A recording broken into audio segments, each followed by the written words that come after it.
ಬೆಳೆಸಿ ಬೇಡ ಹೊರಗಡೆ. ನಮಸ್ಕಾರ ವೀಕ್ಷಕರೇ.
ಒಬ್ಬರೀಗ ಇಲಾಖೆ ಒಳಗೆ ಇರೋದ್ರಿಂದ ಸಹಜವಾಗಿ ಅದರ ಪ್ರಭಾವ ನಮ್ಮ ಮೇಲೂ ಕೂಡ ಆಗಿದೆ.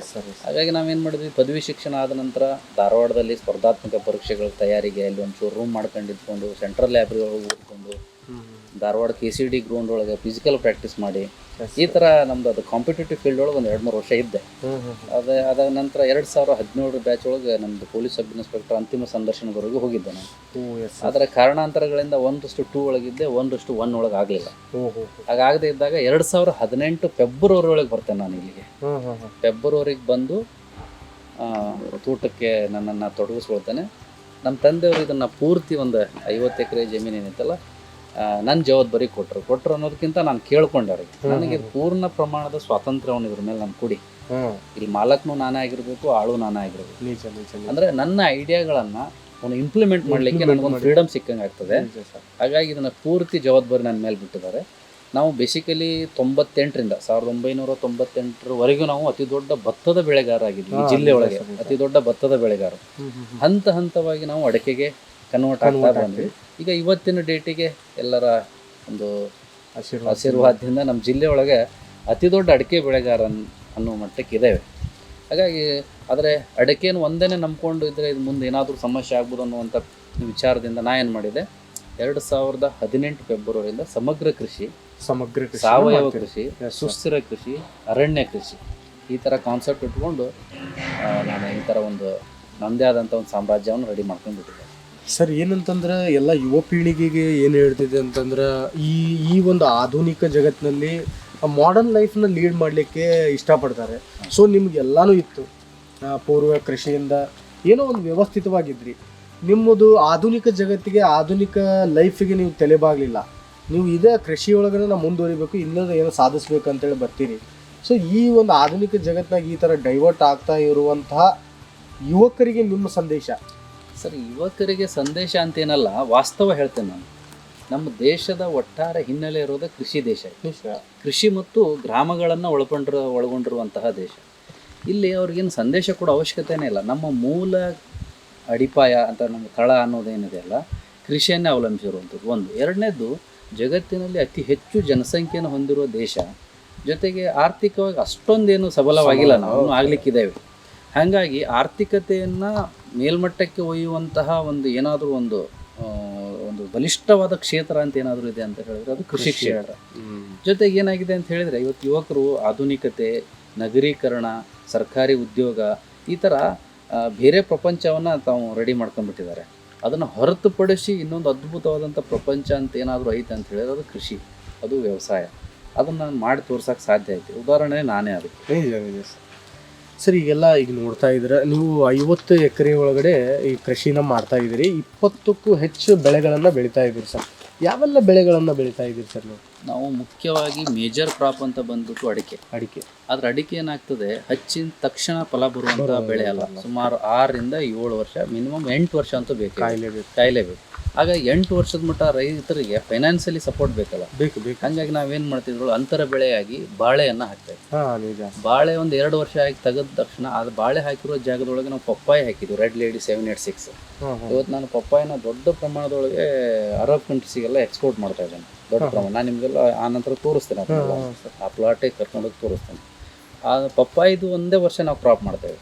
1 ವರ್ಷ ಪಪ್ಪಾಯದು ಮುಗಿದ ತಕ್ಷಣ ಅದರೊಳಗೆ ನಾನು ಮಸಾಲೆ ಪದಾರ್ಥಗಳಾಗಿರುವಂತಹ ಯಾಲಕ್ಕಿ, ಲವಂಗ, ದಾಲ್ಚಿನ್ನಿ, ಕಾಫಿ, ಕಾಳುಮೆಣಸು ಇವನ್ನ ಹಾಕೊಂಡೇವೆ. ಅದ್ರ ಜೊತೆಗೆ ಸ್ವಲ್ಪ ಅರಣ್ಯ ಕೃಷಿ ಬಗ್ಗೆನೂ ಜನಕ್ಕೆ ಗೊತ್ತಾಗಬೇಕು. ಈಗೇನಾಗ್ತದೆ ಸರ್, ಸರ್ಕಾರಿ ಉದ್ಯೋಗದಲ್ಲಿರೋರು ಒಂದು ಹಂತದವರೆಗೆ ಜಾಬ್ ಮಾಡಿದ ನಂತರ, ರಿಟೈರ್ಡ್ ಆದ ನಂತರ ಅವ್ರದ್ದೇ ಆದಂಥ ಒಂದು ಫಂಡ್ ಅಂತ ಸಿಗ್ತದೆ.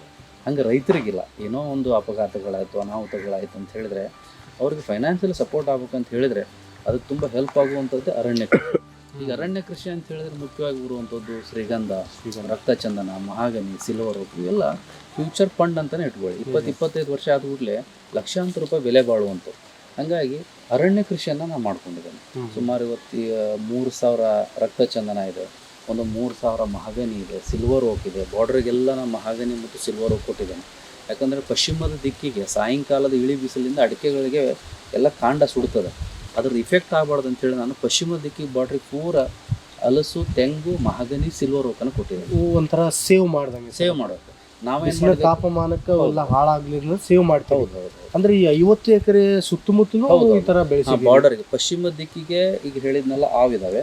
ಪೂರ್ವ ದಿಕ್ಕಿಗೆ ಗೇರು, ವೆಂಗುರ್ಲಾ 4 ಅಂತೇಳಿ, ಮಹಾರಾಷ್ಟ್ರದ ವೆಂಗುರ್ಲಾ 4 ಗೇರು, ಲಿಂಬು, ಹಲಸು ಮತ್ತು ತೆಂಗಿದೆ. ಯಾಕೆ ಪೂರ್ವದ ಬಿಸಿಲಿಂದ ಇಫೆಕ್ಟ್ ನಮ್ಗೆ ಏನಾಗಲ್ಲ. ಆದರೆ ಅಡಿಕೆಗಳಿಗೆ ಮೇಜರ್ ಆಗಿ ಪಶ್ಚಿಮ ದಿಕ್ಕಿನ ಸಾಯಂಕಾಲ 3 ಗಂಟೆ ನಂತರದ ಏನು ಬಿಸಿಲಿದೆಯಲ್ಲ ಅದು ಅತ್ಯಂತ ಪರಿಣಾಮಕಾರಿಯಾಗಿ ಕಾಂಡ ಸುಡುವಂಥ ಕೆಲಸವನ್ನು ಮಾಡ್ತದೆ. ಹಾಗಾಗಿ ನಾವು ಕೃತಕವಾದಂಥ ಅರಣ್ಯವನ್ನು ತಡೆಗೋಡೆ ಅಂತಲೂ ಹೇಳ್ಬೋದು, ಆ ಥರ ಮಾಡ್ಕೊಂಡು. ಸರ್, ಆ್ಯಕ್ಚುಲಿ ನಾನು ನೋಡ್ತಾ ಇದ್ದೀನಿ, ನಿಮ್ಮ ಗದ್ದೆ, ನಿಮ್ಮ ಏನು ತೋಟ ನೋಡ್ತಾ ಇದ್ದಾಗ ಒಂದು ಕೋಟೆ ಥರ ಇದೆ ಸರ್. ನನಗೆ ಕೋಟೆ ಥರ ಫೀಲ್ ಬರ್ತಾ ಇದೆ. ಅಂದ್ರೆ ನೀವು ಸೆಕ್ಯೂರ್ ಮಾಡಿದ್ದೀರಿ, ಎಲ್ಲರೂ ಕಂಪೌಂಡ್ ಥರ ಮಾಡಿದರೆ, ನೀವು ಒಂದು ಒಡ್ಡ ಥರ ಮಾಡಿ ಅದನ್ನ ಸೇವ್ ಮಾಡಿದ್ದೀರಿ ಸರ್. ಇದ್ರ ಬಗ್ಗೆ ಸಾಕಷ್ಟು ಜನಕ್ಕೆಲ್ಲ ಗೊತ್ತಿಲ್ಲ. ಸೊ ಇದನ್ನ ಹೆಂಗೆ ಮಾಡ್ಕೋಬೋದು ಅಂತ ಸರ್, ನಾವು ಅಂದರೆ ನಾವು ಬರೋದು ಎವರ್ಗ್ರೀನ್ ಫಾರೆಸ್ಟ್, ನಿತ್ಯ ಹರಿದ್ವರ್ಣ ಕಾಡುಗಳ ಪ್ರಾರಂಭದ ಹಂತದಲ್ಲಿ ನಾವು ಇರೋದ್ರಿಂದ ಸಹಜವಾಗಿ ನಮಗೆ ಅರಣ್ಯದ ಸಮಸ್ಯೆ ಇದೆ. ಅದು ಸಮಸ್ಯೆ ಅಂತ ಹೇಳೋದಿಲ್ಲ, ನಮ್ಮದು ಅದ್ರ ಸಂಘರ್ಷ ಜೊತೆಗೆ ಬದುಕು. ಅದು ನಮ್ಮ ಸಮಸ್ಯೆ ಅಂತ ನಾವು ಅಂದ್ಕೊಳ್ಳೋದಿಲ್ಲ. ಮೇಜರಾಗಿ ನಮಗೆ ಬರುವಂಥದ್ದು ಆನೆಗಳ ಹಾವಳಿ, ಕರಡಿಗಳ ಹಾವಳಿ, ಚಿರತೆಗಳ ಹಾವಳಿ ಮತ್ತು ಮಂಗಗಳ ಹಾವಳಿ. ಇವುಗಳ ಒಂದು ರಕ್ಷಣೆ, ಅವುಗಳಿಂದ ನಮ್ಮ ಬೆಳೆಗಳ ರಕ್ಷಣೆ ಜೊತೆಗೆ ನಮಗೂ ಸೆಕ್ಯೂರ್ ಅಂತಲೂ ಅನ್ಕೋಬೋದು. ಅದು ಪ್ರಾಣಿಗಳಿಂದ ಆಗಿರ್ಬೋದು ಮತ್ತು ಪ್ರಕೃತಿಯಿಂದನೂ. ಅಂದರೆ ಕಾಡಿಗೆ ಸಹಜ ಒಂದೊಂದು ಬಾರಿ ಬೆಂಕಿ ಬೀಳ್ತದೆ, ಆ ಬೆಂಕಿಯಿಂದನೂ ನಮಗೆ ರಕ್ಷಣೆ ಬೇಕಾಗ್ತದೆ. ಅವೆಲ್ಲ ಉದ್ದೇಶ ಇಟ್ಟುಕೊಂಡು ನಾವೇನು ಮಾಡ್ಕೊಂಡಿದ್ದೇವೆ, ಸೈಡಿಗೆಲ್ಲ ಆನೆಗಳ ಅಂತ ಹೇಳ್ತೇವೆ ನಾವು. ಆನೆಗಳನ್ನು ಮಾಡ್ಕೊಂಡಿದ್ವಿ. ಆನೆಗಳದ ಬದುವಿನ ಮೇಲ್ಗಡೆ ಇವೆಲ್ಲ ಅರಣ್ಯದ ಸಸಿಗಳನ್ನೆಲ್ಲ ನಾಟಿ ಮಾಡ್ಕೊಂಡಿದ್ದೇವೆ. ಅದರಿಂದ 2 ಬೆನಿಫಿಟ್: ಒಂದು ನಮಗೆ ಪ್ರಾಣಿಗಳಿಂದ ರಕ್ಷಣೆ, ಎರಡನೇದು ಅರಣ್ಯಕ್ಕೆ ಬಿದ್ದಿರುವ ಬೆಂಕಿಯಿಂದ ಒಂದೊಂದು ಬಾರಿ ನಮ್ಮ ತೋಟವನ್ನು ರಕ್ಷಣೆ ಮಾಡ್ಕೊಳ್ಳಿಕ್ಕೆ ಕೃತಕವಾದಂಥ ಹಸಿರನ್ನು ನಾವು ಮಾಡ್ಕೊಳ್ಳೇಬೇಕಾಗ್ತದೆ. ಸರ್, ಈಗ ನೀವು ಜಾಸ್ತಿ ಒತ್ತು ಕೊಟ್ಟಿರೋದು ಈ ಅಡಿಕೆ ಬೆಳೆಯಿಂದ. ಒಂದೊಂದಾಗಿ ನಾವು ಅಡಿಕೆಯನ್ನು ನೋಡ್ತಾ ಹೋಗೋಣ ಸರ್. ಅದ್ರಾಗ ಎಷ್ಟು ವಿಧಗಳಿದಾವೆ ಸರ್ ಅದ್ರೊಳಗಡೆ? ಸರ್, ಅಡಿಕೆ ಅಂತ ಬಂದರೆ ಸಾಗರ ಅಡಿಕೆ, ಸಿರ್ಸಿ ಅಡಿಕೆ, ಮಂಗಳ, ಸ್ವರ್ಣಮಂಗಳ, ಸುಮಂಗಳ, ಮೋಹಿತ್ ನಗರ್, ಚೆನ್ನಗೇರಿ ಅಡಿಕೆ, ಈ ಥರ ವೆರೈಟಿ ಭಾಳ ಇದ್ದಾವೆ. ಆದರೆ ನಾನು ನಿಂತಿರೋ ಏರಿಯಾ, ನನ್ನ ತಾಲೂಕು, ನನ್ನ ಕ್ಷೇತ್ರಕ್ಕೆ ಇಲ್ಲಿ ಸೂಟ್ ಆಗುವಂಥದ್ದು ಸಿರ್ಸಿ ಯಲ್ಲಾಪುರ ಅಡಿಕೆ, ಲೋಕಲ್ ಅಡಿಕೆ ಅಂತ ಹೇಳ್ತೇವೆ ನಾವು. ಚಾಲಿ ಅಡಿಕೆ ಅದರೊಳಗೆ 2 ಭಾಗ ಸರ್. ಅದನ್ನು ಹಣ್ಣಾಗಿಂದ ಅದು ಚಾಲಿಯಾಗಿ ಮಾರ್ಪಾಡಾಗ್ತದೆ, ಹಸಿದೇ ಇದ್ದಾಗ ನಾವು ಅದನ್ನು ಹರಿದು ಸುಲಿದು ಕುಚ್ಚಿ ಒಣ ಹಾಕಿದ್ರೆ ಅದು ರಾಶಿ ರಾಶಿ ಆಗ್ತದೆ. ಅದು ಪ್ರೊಸೆಸಿಂಗ್ ಯೂನಿಟ್ ಎಲ್ಲ ತೋರಿಸ್ತೇನೆ ನಾನು ನಿಮಗೆ. ಅದರೊಳಗೆ ನಾವೇ ಮಾಡ್ಕೊಳ್ಳೋವಂಥದ್ದು. ಆದರೆ ಈಗ ನಾವು ನಿಂತಿರೋ ತೋಟ ಏನಿದೆಲ್ಲ ಇದೆಲ್ಲ ನಾವು ಲೋಕಲ್ ಅಡಿಕೆನ ಸರ್, ಸಿರ್ಸಿ ಅಡಿಕೆ, ಯಲ್ಲಾಪುರ ಅಡಿಕೆ ಅಂತ ಕರಿತೀವಿ. ಅಡಿಕೆ ಒಳಗೆ ಭಾಳಷ್ಟು ವಿಧ ಇದ್ದಾವೆ. ಆದರೆ ನಾವು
ಮಿಡಲ್ ಒಂದು ಕೃಷಿ ಮಾಡ್ಬೋದು.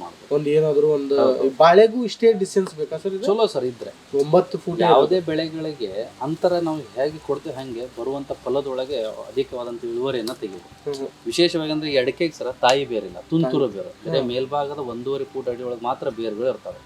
ಹಂಗಾಗಿ ಸ್ವಲ್ಪ ಅವಕ್ಕೆ ಜಾಸ್ತಿ ಜಾಗವನ್ನು ಕೊಟ್ಟರೆ ಒಳ್ಳೆ ಗಾಳಿ, ಬೆಳಕು, ಆಹಾರ, ನೀರು ಎಲ್ಲ ಕೊಡ್ಲಿಕ್ಕೆ ಅನುಕೂಲ ಆಗ್ತದೆ. ಜೊತೆ ನಮಗೆ ಹಾರ್ವೆಸ್ಟಿಂಗ್ ಮಾಡೋಕೆ ಅನುಕೂಲ ಆಗ್ತದೆ ಅಡಿಕೆ ಹರಿಯುವಾಗಲಿ. ಮತ್ತು ಅದ್ರ ಜೊತೆಗೆ ಈ ಸಮಗ್ರ ಕೃಷಿ ಅಂತೇಳಿ ಬೇರೆ ಬೇರೆ ಅಂತರ್ ಬೆಳೆಗಳಾಗಿ ಈ ಥರ ಎಲ್ಲ ಬೆಳೆಗಳನ್ನು ಬೆಳಿಲಿಕ್ಕೆ ಅನುಕೂಲ ಆಗ್ತದೆ. ಮತ್ತು ಎಲ್ಲ ಬೆಳೆಗಳನ್ನು ಬೆಳೆದಾಗ ಒಂದು ಬೆಳೆಯಿಂದ ಇನ್ನೊಂದು ಬೆಳೆಗೆ ಕಾಂಪಿಟೇಷನ್ ಆಗೋದೇ ಇಲ್ಲ. ಅದು ನೀರೊಳಗಾಗಲಿ ಆಹಾರದೊಳಗಾಗಲಿ ಕಾಂಪಿಟೇಷನ್ ಆಗಂಗಿಲ್ಲ. ಎಲ್ಲವೂ ಹೆಲ್ದಿಯಾಗಿ ಬರ್ತವೆ. ಈ ಕಾಫಿಯನ್ನು ಬೆಳೆದಿರಲ್ಲ ಸರ್, ಇದನ್ನ ಒಣಗಿಸಿಬಿಟ್ಟು ಕಾರ್ಖಾನೆ ಕೊಡ್ತೀವಿ. ಅದಕ್ಕೇನು ಕೆಮಿಕಲ್ ಏನಾದ್ರು ಮಿಕ್ಸ್ ಮಾಡೋಂಥ ಕೆಲಸ? ನಾವು ರೈತರ ಕಡೆಯಿಂದ ಯಾವ ರೀತಿ ಕೆಮಿಕಲ್ ಆಗಲಿ ಮತ್ತೊಂದು ಏನಿಲ್ಲ. ನಾವು ಸುಮ್ಮನೆ ಹಾರ್ವೆಸ್ಟಿಂಗ್ ಮಾಡ್ತೇವೆ, ಸರಿಯಾಗಿ ಒಣಗಿಸ್ತೇವೆ. Moisture 12ರಿಂದ 13 ಬರೋಷ್ಟು moisture ಒಣಗಿಸ್ತೇವೆ. ಸೀದಾ ಹೋಗಿ TSS ಮತ್ತು ಕದಂಬ ಸೊಸೈಟಿಗೆ ಹಾಕಿ ಬರ್ತೇವೆ. ಇನ್ನು ಒಣಗಿಸ್ಲಿಕ್ಕೆ ಏನಾದರೂ ಮಾನದಂಡಗಳಿದಾವೆ ಸರ್? ಸರ್ ಪಾಲಿ ಹೌಸ್ ಅಂತಿದೆ, ಆಮೇಲೆ ಡ್ರೈಯರ್ಗಳಿದ್ದಾವೆ. ಸ್ವಲ್ಪ ಫೈನಾನ್ಷಿಯಲಿ ವೀಕ್ ಇರುವಂಥ ರೈತರು ಏನು ಮಾಡ್ತಾರೆ, ಸಹಜವಾಗಿ ಡಾಂಬರ್ ರಸ್ತೆನೋ ಸಿಮೆಂಟ್ ರಸ್ತೆ ಒಳಗೆ ಮೆಕ್ಕೆಜೋಳ ಒಣಗಿಸ್ತಾರಲ್ಲ ತಾಡ್ಪಲ್ ಹಾಕಿ, ಆ ಥರನೂ ಒಣಗಿಸ್ತಾರೆ. ನಾನೀಗ ಪಾಲಿ ಹೌಸ್ ವರ್ಕ್ ನಡೀತಾ ಇದೆ. ಅದ್ರ ಜೊತೆ ನನ್ನ ಡ್ರೈಯರ್ ಇದೆ, ಒಂದು 50 kg ಡ್ರೈಯರ್ ಇದೆ. ಡ್ರೈಯರ್ ಒಳಗೆ ಒಣಗಿಸ್ತೀನಿ. ಮತ್ತು ಒಳ್ಳೆ ಸರಿಯಾಗಿ ಬಿಸಿಲದಿದ್ದರೆ ನಾವು ಬಿಸಿಲಿಗೆ ಒಣ ಹಾಕ್ಬೋದು. ಮಿನಿಮಮ್ ಇದು 13 ಮಾಯ್ಶ್ಚರ್ ಬರಬೇಕು. 12ರಿಂದ 13 ಮಾಯ್ಶ್ಚರ್ ಬಂತಂದರೆ ಇದನ್ನು ಮಾರುಕಟ್ಟೆ ಸಸಿ ಆಗಬೇಕು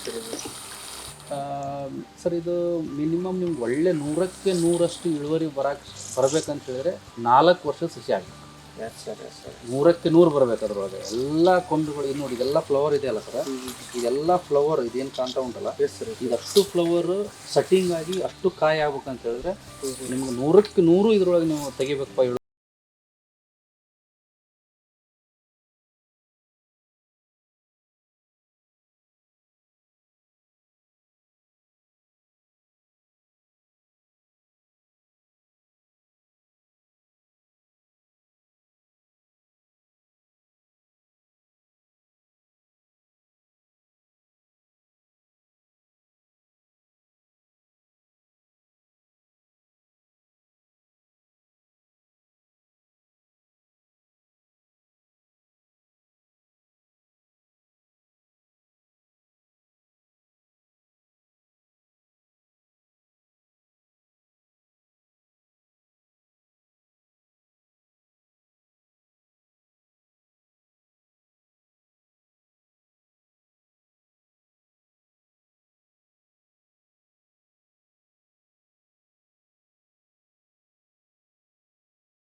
ಬಿಟ್ಟರೆ ಬೇರೆ ಯಾವ ಆಪ್ಷನ್ ಇಲ್ಲ. ಹಾಗಾಗಿ ಇದು ಸ್ವಲ್ಪ ರೈತರು ಇದನ್ನು ಬೆಳಿಲಿಕ್ಕೆ ಯಾಕೆ ಹಿಂಜರಿತಾರೆ ಅಂತ ಹೇಳಿದ್ರೆ ಆದಾಯದ ಸಮ ಖರ್ಚು ಬಂದ್ಬಿಡ್ತದೆ. ಒಂದು ಇದಕ್ಕೆ ರೋಗ ರುಜಿನಗಳದ್ದು ಭಾಳ ಸ್ವಲ್ಪ ನೀರನ್ನು ಜಾಸ್ತಿ ಕೇಳ್ತದೆ. ನೋಡಿ ಸರ್, ಇನ್ನೊಂದು ಹೇಳ್ತೇನೆ, ಯಾವ ಬೆಳೆಗೆ ದೊಡ್ಡ ಬೆಲೆ ಇರ್ತದಲ್ಲ ಅದ್ರ ಹಿಂದೆ ಅಷ್ಟೇ ಶ್ರಮ ಇರ್ತದೆ. ಹಾಗಾಗಿ ನಾವು ಇದನ್ನ ಪ್ರತಿ ವಾರ ಅಬ್ಸರ್ವ್ ಮಾಡ್ತಾನೆ ಇರಬೇಕು. ಅದಕ್ಕೆ ಒಂದು ಕಾಂಡ ಕುರಿಯುವಂಥ ರೋಗ ಬರ್ತದೆ, ಸ್ವಲ್ಪ ಇವೆಲ್ಲ ಎಲೆ ಹಳದಿ ಆಗುವಂಥ ರೋಗ ಬರ್ತದೆ. ಹಾಗಾಗಿ ವರ್ಷಕ್ಕೆ ಒಂದು 6 ರಿಂದ 7 ಸ್ಪ್ರೇ ಕೇಳ್ತದೆ. ಇದು ಆ ಸ್ಪ್ರೇ ಮಾಡ್ಬೇಕಾಗ್ತದೆ. ಮತ್ತು ಅಷ್ಟೇ ಆದಾಯನೂ ಇದೆ. ಬೆಲೆ ಬಂಗಾರದ ಬೆಲೆ ಗ್ರಾಮ್ ಲೆಕ್ಕ ಅಂತಲೇ ಹೇಳ್ಬೋದು, ಕೆಜಿ ಲೆಕ್ಕ ಅಲ್ಲ, ಇದು ತೊಲೆ ಲೆಕ್ಕನೇ ಅಂತಲೇ ಹೇಳ್ಬೋದು. ಇದು SKP 14 ಸಮಗ್ರ ಕೃಷಿ ಒಳಗೆ ಇದು ಒಂದನ್ನು ಮಾಡೋದ್ರಿಂದ. ಮತ್ತು ಅಡಿಕೆಗೆ ಏನು ಕಾಂಪಿಟೇಷನ್ ಅಲ್ಲ ಸರ್. ಇವು ನಾವೇನೀಗ ಮಸಾಲಾ ಪದಾರ್ಥಗಳನ್ನಂತೇನು ಮಾಡಿದ್ದೇವೆ ತೋಟದಲ್ಲಿ, ಇವು ಯಾವುವು ಅಡಿಕೆಗೆ ಓವರ್ಟೇಕ್ ಮಾಡುವಂಥ ಬೆಳೆಗಳು ಅಲ್ವೇ ಅಲ್ಲ. ಅಡಿಕೆಗೆ ಪೂರಕವಾಗಿರುವಂಥ ಬೆಳೆಗಳೇ. ಅದರೊಟ್ಟಿಗೆ ಸಂಘರ್ಷ ಇಲ್ಲ ಇವ್ರು ಹೊಂದಾಣಿಕೆನೆ. ಇದಕ್ಕೆ ಬಳಸುವಂತಹ ಔಷಧಿಗಳು ಮತ್ತೆ ಅಡಿಕೆಗೆ ಏನಾದರೂ ಎಫೆಕ್ಟ್ ಆಗುವಂಥ ಚಾನ್ಸಸ್ ಏನಿರ್ತಾವೆ? ಎಂಥದ್ದು ಇಲ್ಲ ಸರ್. ಅದೇ ಹೇಳಿಲ್ಲ, ನಾವು ಮಾಡುವಂಥ ಅಡಿಕೆ ಒಳಗೆ ಮಾಡುವಂಥ ಅಂತರ ಬೆಳೆಗಳು, ಉಪ ಬೆಳೆಗಳಂತ ಏನಿದಾವಲ್ಲ, ಕಾಳುಮೆಣಸು, ಏಲಕ್ಕಿ, ಕಾಫಿ, ಲವಂಗ, ದಾಲ್ಚಿನ್ನಿ ಇವೇನಿದಾವಲ್ಲ, ಅಡಿಕೆಗೆ ಪೂರಕವಾಗಿರುವಂಥ ಅದಕ್ಕೆ ಸಪೋರ್ಟಿಂಗ್ ಕ್ರಾಪ್ಸೇ ಇವು. ಯಾವುದು ಕೂಡ ಸೈಡ್ ಇಫೆಕ್ಟ್ ಇಲ್ಲದೆ ಇರುವಂಥ ಕ್ರಾಪ್ಸೇ. ಮತ್ತು ಅದ್ರ ಜೊತೆಗೆ ಇವೆಲ್ಲ ತಾಯಿ ಬೇರೆ ಇಲ್ಲ, ಇವಕ್ಕೆಲ್ಲ ತುಂತುರು ಬೇರೆ. ಮೇಲ್ಭಾಗದ ಆಹಾರವನ್ನು ಮಾತ್ರ ತಗೊಳ್ತೇವೆ, ಪಕ್ಕದ ಗಿಡಗಳಿಗೆ ಏನೂ ತೊಂದರೆ ಕೊಡೋದಿಲ್ಲ. ಜೊತೆಗೆ ಅಡಿಕೆಗೆ ಇದು ಇರೋದ್ರಿಂದ ಈಗ ನೋಡ್ರಿ, ಮಠ ಮಧ್ಯಾಹ್ನ ನನ್ನ ತೋಟಕ್ಕೆ ಬಂದರೂ ನಿಮ್ಗೇನೋ ಘಟ್ಟದ ಕೆಳಗಡೆ ಕಾಡೊಳಗಿದೇನೋ ಅನ್ನಿಸ್ತದೆ. ನೀವು ಮೊಬೈಲ್ ಒಳಗೆ ಟೆಂಪ್ರೇಚರ್ ಆನ್ ಮಾಡ್ಕೊಂಡು ತೋಟದ ಹೊರಗೆ ಒಂದು 20 ಹೆಜ್ಜೆ ಹೊರಗಡೆ ಹೋಗಿ ಸರ್, ಅಲ್ಲಿ ಟೆಂಪ್ರೇಚರ್ ನೋಡಿ, ವಾಪಸ್ ನನ್ನ ತೋಟದ ಒಳಗೆ ಬಂದು ಟೆಂಪ್ರೇಚರ್ ನೋಡ್ರಿ, ಲಾಟ್ ಆಫ್ ಡಿಫ್ರೆನ್ಸ್ ಇರ್ತದೆ. ಯಾಕಂದ್ರೆ ನಾನು ಕೃತಕವಾಗಿ ಯಾವ ರೀತಿ ಕ್ಲೈಮೇಟ್ಗೆ ಕಂಟ್ರೋಲ್ ಮಾಡ್ಕೊಂಡಿದ್ದೇನೆ ಅಂತ ಹೇಳಿದ್ರಿಂದ ಇದರಿಂದ ನಂಗೆ ಏನು ಲಾಭ ಇದೆ ಅಂದ್ರೆ ಸರ್, ಇಡೀ ನನ್ನ ತೋಟ ಮುಚ್ಚಿಗೆ ಆದಂಗೆ ಆಗ್ತದೆ. ಸೂರ್ಯನ ಬೆಳಕು ನೇರವಾಗಿ ಬೀಳೋದೇ ಇಲ್ಲ. ಇದರಿಂದ ಯಾವಾಗಲೂ ತೇವಾಂಶ ಕಾಪಾಡ್ಕೊಳ್ತದೆ. ಇನ್ನೊಂದು ಮೇಜರ್ ಲಕ್ಷಣ ಹೇಳ್ತೇನೆ ಸರ್ ನನಗೆ, ತೋಟಗಾರಿಕಾ ಬೆಳೆಗಳು ಯಾವುದೇ ಇರಲಿ, ತೋಟಗಾರಿಕಾ ಬೆಳೆಗಳು ನೀರನ್ನು ಬಯಸುವುದಿಲ್ಲ. ಅವು ಓನ್ಲಿ ಆನ್ ಟು ಮಾಯ್ಶ್ಚರನ್ನು ಬಯಸ್ತವೆ. ಆ ಮಾಯ್ಶ್ಚರನ್ನು ಕಾಪಾಡ್ಕೊಳ್ಬೇಕಾಗಿದೆ.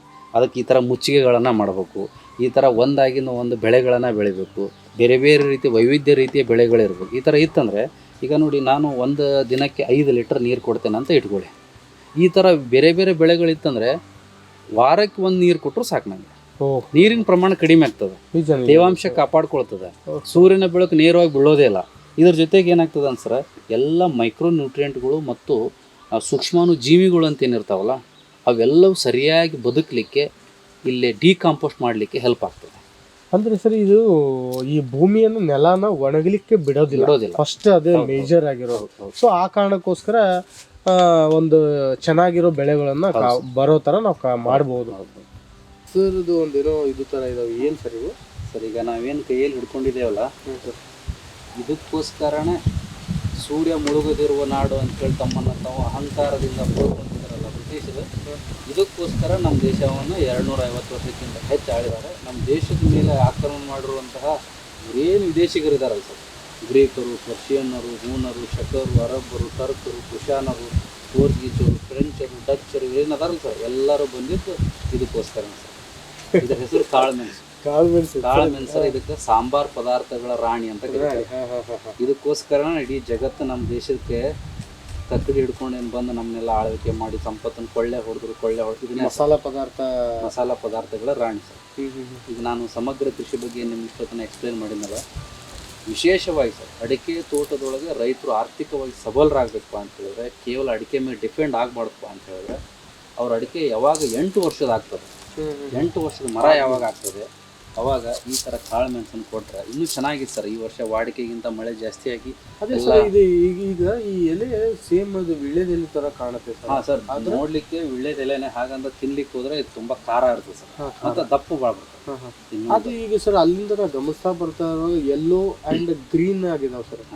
ಇದ್ರದ್ದು ಏನು ಸರ್? ಯಾವುದು ಡಿಸೀಸ್ ಅದು, ಕುಳೆ ರೋಗ ಅಂತಲೂ ಅನ್ಬೋದು. ಇಲ್ಲಾಂದರೆ ಅದು ಈ ವರ್ಷ ವಾಡಿಕೆಗಿಂತ ಹೆಚ್ಚು ಮಳೆ ಆಗಿರೋದ್ರಿಂದ ನಮಗೆ ಭಾಳಷ್ಟು ಡಿಸೀಸ್ ಬಂದು, ವರ್ಷಕ್ಕೆ ನಾವು 1-2 ಸ್ಪ್ರೇ ಮಾಡ್ತೇವೆ, ಆದರೂ ಏನೂ ಕಂಟ್ರೋಲ್ ಆಗಲಿಲ್ಲ. ಹಾಗಾಗಿ ಸ್ವಲ್ಪ ಇದಕ್ಕೆ ಸೆನ್ಸಿಟಿವ್ ಕ್ರಾಪ್ ಅಂತಲೇ ಹೇಳ್ಬೋದು. ಅದ್ರ ಜೊತೆಗೆ ಸ್ವಲ್ಪ ವರ್ಕ್ ಇದೆ ಮತ್ತು ಆದಾಯನೂ ಹಾಗೆ ಇದೆ. ಇದು ಬರೀ ಅಡಿಕೆ ಮೇಲೆ ಡಿಪೆಂಡ್ ಆಗೋಕ್ಕೆ ಯಾರಿಗೆ ಇಷ್ಟ ಇರೋದಿಲ್ಲೋ ಅವರು ಮಾಡ್ಬೋದು, ಯಾರಾದರೂ ಮಾಡ್ಬೋದು. ಸರ್ ಇದು ಗ್ರೀನ್ ಆಗುತ್ತೆ, ಇದು ಎಷ್ಟು ದಿನಕ್ಕೆ ಬರುತ್ತೆ, ಆಮೇಲೆ ಇದು ಬ್ಲ್ಯಾಕ್ ಕಲರ್ ಆಗಿ ನಮ್ಗೆ ಇರೋದು ಪ್ರೊಸೆಸಿಂಗ್ ಅದ ಸರ್. ಏನು ಸರ್ ಅದು? ಇದು ಹರಿಯುವಾಗ ಈ ಥರ ಇರ್ತದೆ. ಈ ಥರ ಹರಿದು ಇದನ್ನು ಪ್ರೊಸೆಸಿಂಗ್ ಅದ, ಮಷಿನ್ ಅದ. ಮಷಿನ್ ಒಳಗೆ ಏನು ಮಾಡ್ತೀವಿ, ಈ ಕಾಳುಗಳು ಬೇರೆ ಆಗ್ತದೆ, ಇದ್ರೊಳಗಿನ ಬೋನ್ ಬೇರೆ ಆಗ್ತದೆ. ಅದಾಗಿಂದ ನಾವು ಪ್ರೊಸೆಸಿಂಗ್ ಮಾಡಿದ ಆಮೇಲೆ ಬ್ಲ್ಯಾಕ್ ಕಲರಿಗೆ ಬರ್ತದೆ. ಈಗ ಟೇಸ್ಟು ಏನು ಅನ್ಸಲ್ಲ ನಿಮಗೆ, ಕಲರು ಏನು ಅನ್ಸಲ್ಲ. ಹಂಗಾಗಿ ಇದು ಕೂಡ ಅತ್ಯಂತ ಬೆಲೆ ಬಾಳುವಂಥದ್ದು ರೈತರಿಗೆ. ಅದು ವಿಶೇಷವಾಗಿ ಅಡಿಕೆ ಬೆಳೆಗಾರರಿಗೆ ಮಾತ್ರ, ಬೇರೆ ಥರ ಮಾಡ್ಲಿಕ್ಕೆ ಆಗೋದಿಲ್ಲ. ಯಾಕಂದರೆ ಇದಕ್ಕೆ ಆಧಾರ ಬೇಕಲ್ಲ, ಸಪೋರ್ಟಿಂಗ್ ಯಾವುದಾದ್ರೂ ಒಂದು ಕ್ರಾಪ್ ಬೇಕೇ ಬೇಕು. ಆದರೂ ಹಚ್ಚ ಹಸಿರು ಸರ್, ಇಷ್ಟು ಗ್ರೀನ್ ಆಗಿದೆ, ಎಷ್ಟು ಚೆನ್ನಾಗಿ ಕಾಣ್ತಾ ಇದೆ. ಸೈಜು ಮತ್ತೆ ತುಂಬಾ ಚೆನ್ನಾಗಿದೆ ಸರ್, ದಪ್ಪಾಗಿದೆ. 10ರಿಂದ 1 ಅಡಿ ಅಂದರೆ 10ರಿಂದ 12 ಇಂಚ್ವರೆಗೂ ಬರುತ್ತೆ ಸೈಜ್ ಇದು. ಇದು P1 ಅಂತ, P1 ತಳಿ ಸರ್, ಪನೀರ್ 1 ಅಂತ ಕರೀತಾರೆ. ನಾ ಹೇಳಿದ್ನಲ್ಲ ಸರ್, ಈ ವರ್ಷ ಮಳೆ ಹೆಚ್ಚಾಗಿ ಇಳುವರಿಗಳು ಕುಂಠಿತ ಇದೆ. ನಂದು ಒಂದು ಬಳ್ಳಿ ಒಳಗೆ ಸರ್, ಹಸಿದು ಹೇಳ್ತಾ ಇದ್ದೆ ನಾನು, ಹಸಿದು ಒಂದು ಬಳ್ಳಿ ಒಳಗೆ 20 kg 25 kg ಒಂದೊಂದು ಗೊಬ್ಬರ ಚೀಲ ಅಂತ ಕರಿತೇವೆ. ಹೌದು ಸರ್, ಒಂದು ಬಳ್ಳಿ ಒಳಗೆ ಒಂದು ಗೊಬ್ಬರ ಚೀಲ ಹರಿವು. ಹಾಗಾಗಿ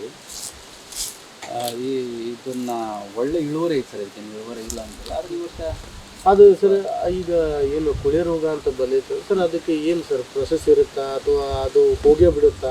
ಇಲ್ಲ ಸರ್, ಹೋಗೋದಿಲ್ಲ. ಇಳುವರಿ ಅಂತೂ ಕುಂಠಿತ ಆಗ್ತದೆ. ಈಗ ಅದು ಮತ್ತೆ ಮಾರ್ಚ್ ಏಪ್ರಿಲ್ ಅಂದ್ರೆ ರಿಕವರ್ ಆಗ್ತದೆ ಸರ್. ರಿಕವರ್ ಆಗುತ್ತೆ. ನಾವು ಒಂದು 2-3 ಸ್ಪ್ರೇ ಇದ್ದಾವೆ.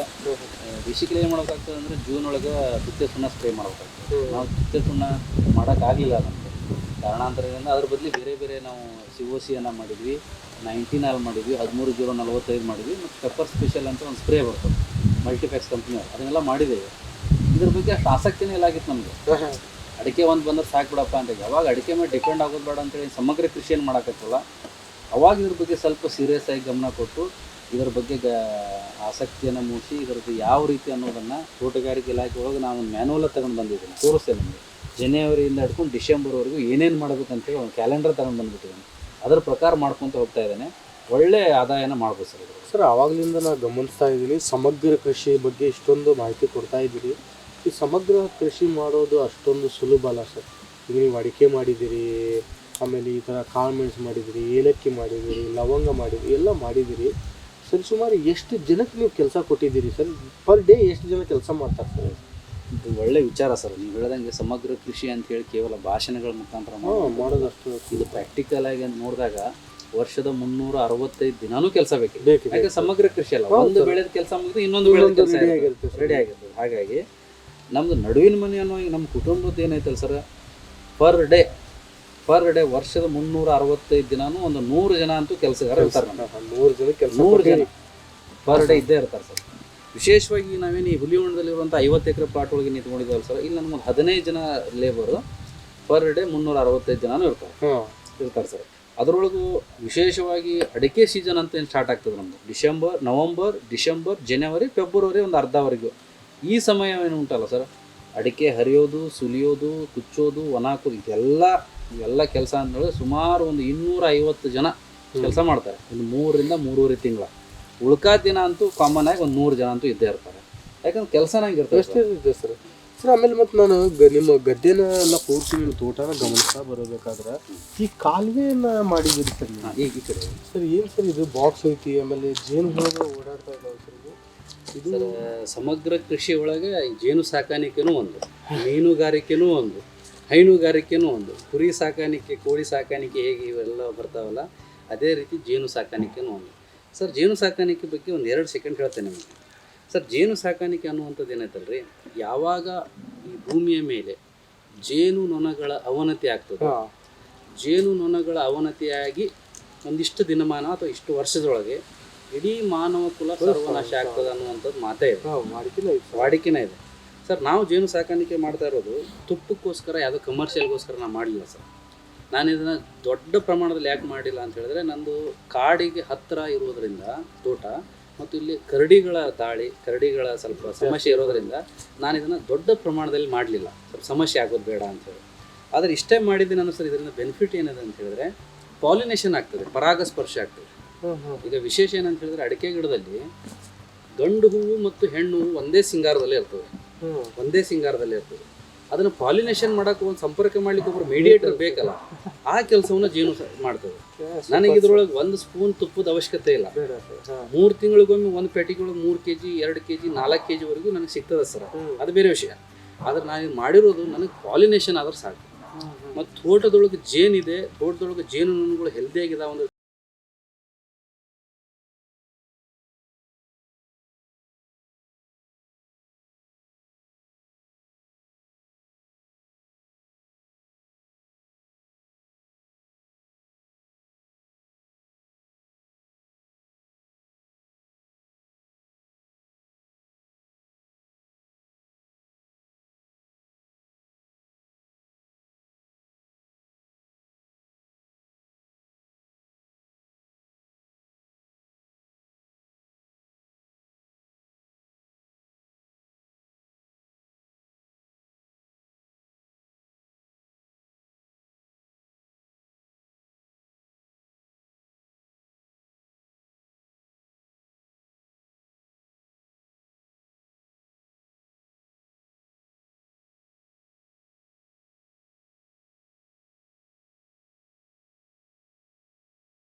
ಒಂದು ಮರಕ್ಕೆ 4 ಲೀಟರ್ ಜೀವಾಮೃತ ಬಿದ್ದಂಗೆ ಆಯ್ತು.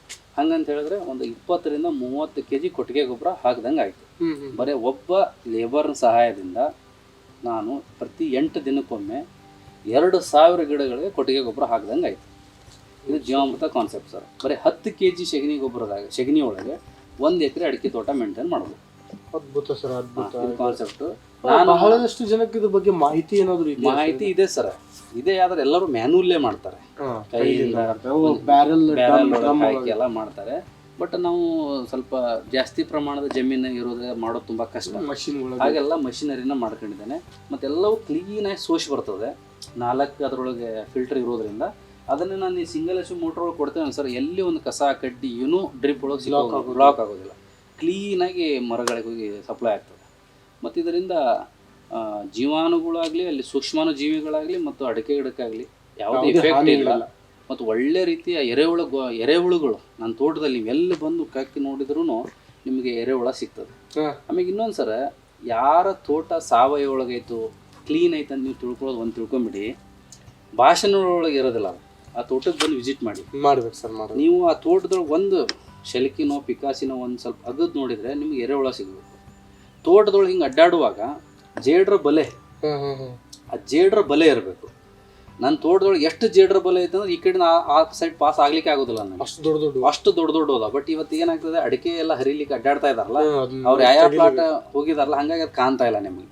ಯಾರ ತೋಟದಲ್ಲಿ ಜೇನು ಹುಳುಗಳಿದಾವೆ, ಯಾವ ತೋಟದಲ್ಲಿ ಎರೆಹುಳುಗಳಿದಾವೆ, ಯಾರ ತೋಟದಲ್ಲಿ ಜೇಡ್ರ ಬಲೆಗಳಿದಾವೆ ತಿಳ್ಕೊಂಬಿಡಿ ಆ ಭೂಮಿ ಫಲವತ್ತಾಗಿದೆ ಮತ್ತು ಸಾವಯವನ್ನ ಅಳವಡಿಸ್ಕೊಂಡಿದ್ದಾರೆ ಅಂತ ತಿಳ್ಕೊಂಡ್ಬಿಡ್ಬೇಕು ನಾವು. ಯಾರು ಸರ್ಟಿಫಿಕೇಟ್ ಕೊಡೋ ಅವಶ್ಯಕತೆ ಇಲ್ಲ. ಈ 3 ನನ್ನ ತೋಟದಲ್ಲಿ ಯಥೇಚ್ಛವಾಗಿದ್ದಾವೆ. ಸಂಪತ್ತಿ ಎಲ್ಲಿರ್ತದೆ ಅಂದ್ರೆ ಇವು ಹುಡ್ಕೊಂಡು ಬರ್ತಾವ. ಅದೇ ಸರ್ ಕಾನ್ಸೆಪ್ಟ್, ಸಾವಯವದ ಕಾನ್ಸೆಪ್ಟ್.